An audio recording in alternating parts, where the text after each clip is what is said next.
नमस्कार, मैं हूं आशुतोष तिवारी और आप देख रहे हैं द एबीपी न्यूज।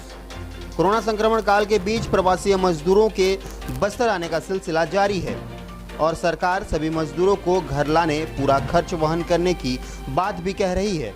पर केरल में काम कर रहे मजदूर बबलू कश्यप की सरकारी व्यवस्था नहीं होने पर अपने खर्च से बस्तर पहुंच गया और क्वारंटीन सेंटर में रहने के दौरान वीडियो कॉल से प्रदेश के मुख्यमंत्री भूपेश बघेल से बात हुई तो बबलू ने अपनी परेशानी बताई और केरल से आने के लिए लगने वाले 6,000 के बारे में भी बताया, जिसके बाद मुख्यमंत्री ने तत्काल कलेक्टर से बबलू को क्वारंटीन अवधि पूरी होने पर उसे 6,000 रुपए की राशि देने को कहा, जो आज बबलू को मिल गई है।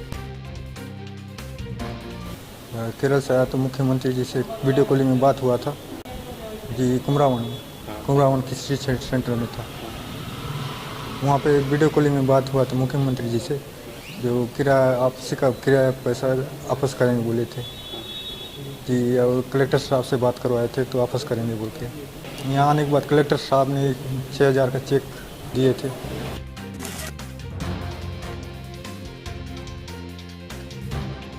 नारायणपुर जिले में नक्सलियों ने सुरक्षा बलों के कैंप पर गोलीबारी की, जिसमें एक एसटीएफ का जवान जो सेंट्री ड्यूटी में तैनात था उसे गोली लगी है और जवान ने मौके पर ही दम तोड़ दिया। नारायणपुर जिला अंतर्गत कड़ेमेटक कैंप में टारगेटेड फायरिंग की घटना में हमारे सीएफ के एक जवान शहीद हो गए थे। अभी तक जानकारी प्राप्त हो उसी अनुसार ये स्मॉल एक्शन टीम का घटना रहा है। इसमें सिर्फ 2-3 राउंड फायरिंग हुआ। इसमें हेड इंजरी होने के कारण से हमारा सीएफ का जवान स्पॉट में डेथ हो गई। उसके पश्चात आसपास क्षेत्र को लगातार अभी सर्चिंग की जा रही है। अभी तक और किसी प्रकार का कोई मुठभेड़ नहीं हुआ और अन्य क्षेत्र में भी अभी सभी कैंप्स कलेक्ट करके सर्चिंग जारी है। इस इलाके में अभी हाल फिलहाल में लगातार एक ऑपरेशन के माध्यम से जो कड़ेमेटक कैंप से आगे एक एक्सचेंज ऑफ फायर में 2 माओवादी मारा गए थे और उसमें एक SLR राइफल भी रिकवर की गए थे। इस प्रकार लगातार ये फोर्स ऑफेंसिव तरीके से काम कर रहे थे। ये घटनाक्रम का हम लोग थोड़ा एनालिसिस कर रहे हैं क्योंकि ये टारगेटेड एक स्नाइपर शॉट टाइप का प्रतीत हो रहा है। इसके लिए क्या क्या उपाय ले सकते हैं, फिर उसमें तत्काल हम सभी साधन संसाधन को इकट्ठा करके इसका सुरक्षा का उपाय लिया जाएगा और जो भी चुनौती सामने आ रहा है तो उसका मुकाबला करने का अपने पास पर्याप्त साधन संसाधन है और हमारे जवान का मनोबल भी ठीक है। उसी को लेकर हम आगे बढ़े। दंतेवाड़ा पुलिस ने नक्सलियों की जारी की सूची। 405 नक्सलियों का चेहरा आया सामने। दंतेवाड़ा एसपी अभिषेक पल्लव ने दरबा डिविजनल एरिया कमेटी के करीब 405 मोस्ट वांटेड नक्सलियों की सूची जारी की है। इन सभी नक्सलियों पर 1 लाख से 25 लाख रुपए के इनाम घोषित किए गए हैं। नक्सलियों से मुख्यधारा में आने का अपील भी करते हुए शासन की पुनर्वास नीति के तहत इनाम की राशि दिए जाने का संकल्प भी दोहराया गया है। इस सूची के जारी होने के बाद अब सभी नक्सली का चेहरा व नाम उजागर हो जाने से नक्सली अब खुलकर सामने नहीं आ पाएंगे और इस डर से भी कई नक्सली आत्मसमर्पण का रास्ता अपना सकते हैं, जिसको देखते हुए दंतेवाड़ा जिले में आत्मसमर्पण नीति को लोन वार 2 का नाम देकर और भी आकर्षक बनाया गया है।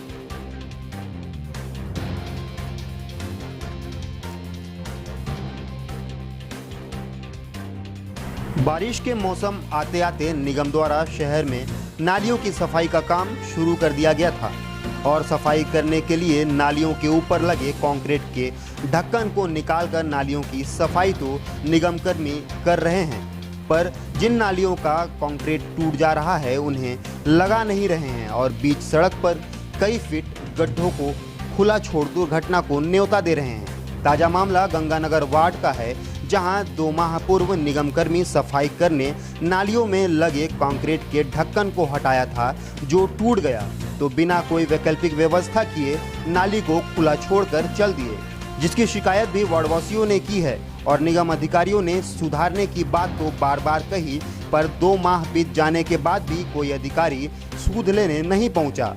ऐसे में अगर कोई दुर्घटना होती है तो जिम्मेदार कौन होगा? अब ये देखिए सर, रोड के बीचों बीच में गड्ढा खोद दिया गया है।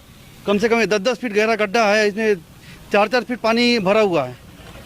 अभी 2 दिन पहले यहाँ पर एक बच्चा गिर गया था तो लोगों ने उन्हें देख लिया तो उसकी जान बच गई। हाँ, शिकायत मैंने किया था, फेसबुक में भी डाला था, व्हाट्सएप में मैं सबको भेज चुका हूँ, लेकिन अभी तक कोई कार्रवाई नहीं हो रही है। अरे भैया, जब तक बनने के लिए दिया हुआ है तो तब तक वेपल की व्यवस्था कर देना चाहिए ढकने उकने का। इसको बच्चे लोग गिर रहे हैं, गाड़ी वाले गिर रहे हैं, साइकिल वाले गिर रहे हैं। ये स्थिति है यहाँ पर की। गंगा मुंडा तालाब के पास जो बड़ा सा नाला है उसमें लगभग 5-6 वार्ड का पानी है, वो वहाँ से होके गुजरता है और वहाँ तालाब में के आसपास काफ़ी जल भराव होता था। तो लगभग 200 मीटर का पैच था जिसमें कि कवर्ड नाली थी, उसमें पिछले कई सालों से कचरा और जो गंदगी और मलबा भरा हुआ था, जिससे कि अक्सर काफ़ी पानी चौक होने के पीछे बाढ़ जैसी स्थिति बनती थी। उसी को साफ़ करने के लिए उसको जगह जगह पर उसको कटिंग करके सफाई इस बार बरसात पूर्व की गई है, जिससे कि इस बारिश में वहाँ पर ज़्यादा जल भराव की दिक्कत नहीं हुई है। और उसको वापस से कवर करने के लिए नाली के साथ साथ जो जाली बनाना है वो स्वीकृत हो चुका है और उसमें जल्द ही कराया जाएगा। और अभी वर्तमान में कुछ जैसे बच्चे आसपास खेलते हुए वहाँ पर गए थे और घटना होने की संभावना थी, तो उसको ध्यान में रखते हुए वहाँ पर अस्थायी व्यवस्था के रूप में मार्किंग करके कुछ व्यवस्था करेंगे जिससे कि बच्चे आसपास ना जाएं। नक्सली हर साल 28 जुलाई से 3 अगस्त तक अपने संगठन में मारे गए नक्सलियों की याद में शहीदी सप्ताह मनाते आए हैं और इस साल भी बस्तर के अंदरूनी इलाकों में बैनर पोस्टर लगाकर ग्रामीणों से शहीदी सप्ताह मनाने का आह्वान किया है।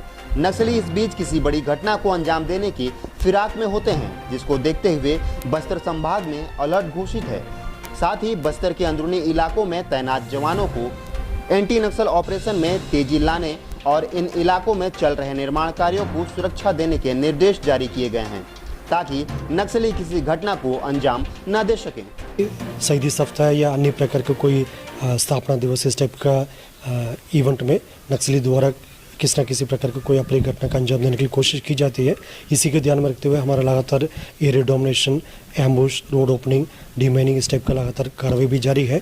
अभी बीजापुर में एक काफ़ी बड़ा एक आईडी भी रिकवर किए गए थे और सुकमा जिला में भी आईडीज के रिकवरी किए गए थे और लगातार हमारे इलाका में जो और सीमावर्ती क्षेत्र में भी ऑपरेशंस जारी है। और नक्सली का इस प्रकार के विनाशकारी में पूर्व में भी उनका एक मोडस ऑपरेंडी रहा है।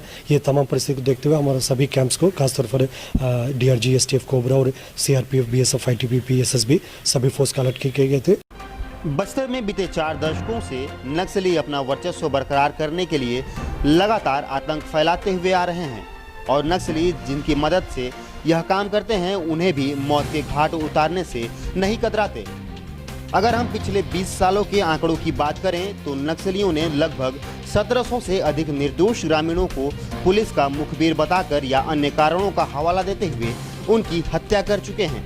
बस्तर आईजी सुंदर राजपी ने बताया कि नक्सलियों का मुख्य उद्देश्य क्षेत्र में दहशत फैलाकर पैसे की उगाही करना है और इस उद्देश्य को पूरा करने के लिए नक्सली किसी भी हद तक जा सकते हैं। और क्या कुछ कहा बस्तर आईजी ने, जानिए। माओवादियों के एक मुख्य मोडस ऑपरेंडी रहते आतंक के माध्यम से जनता के ऊपर अपना राज करने का है।